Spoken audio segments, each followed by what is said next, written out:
મન પવિત્ર છે, પ્રભુની સેવામાં છે, તો અપરસ પણ જોવાતી નથી. અને મનમાં જો કલુષિતતાઓ ભરેલી છે તો કોઈ અપરસ પણ તમને પવિત્ર નહીં બનાવી શકે. આજે ઘણીવાર આપણા સમાજમાં એવો જડવાટ જોવામાં આવે છે.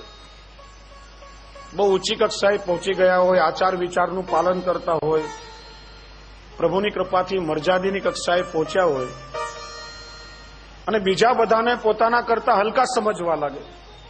જો અમે તો ઘરમાં આટલું કરીએ છીએ, તમારી હજી એ કક્ષા થઈ નથી, આગા કશો દૂરટો અહીંથી છોવાઈ જશે બધું. અને આપણા કારણે બીજાના મનને પણ કેટલું દુઃખ થાય છે. ચોક્કસ આપણાથી શક્ય હોય તેટલા આચાર વિચાર મેન પાડવાનો આગ્રહ રાખવો જ જોઈએ. વિના કારણે છોડવાનો દુરાગ્રહ પણ નહીં કરશે.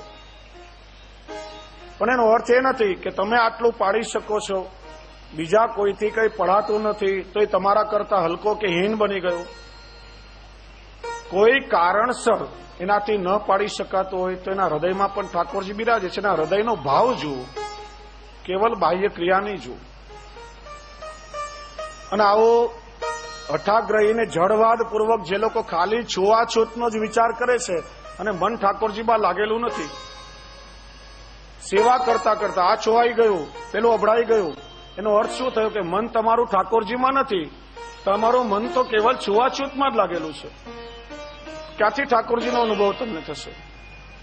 ને હું તો ઘણીવાર કહેતો હોઉં છું, ગંગાજી જેવી પવિત્ર નદીઓમાં ઘણા બધા ખાલ ખૂટા ગટરનું પાણી આવીને મળે, પણ ગંગાજી કંઈ અભડાઈ જતા નથી.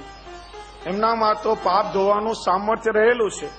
એમ આપણે જો પોતાની જાતને સાચા વૈષ્ણવ સમજતા હોઈએ, ભગવત ભાવ સ્થિર હોય ને ઠાકોરજીની સેવામાં ચિત્ત હોય, તો ગમે તેવો અધમ વ્યક્તિ પણ આપણને આવીને સ્પર્શ કરે તો આપણા સ્પર્શથી પેલો પવિત્ર થઈ જવો જોઈએ.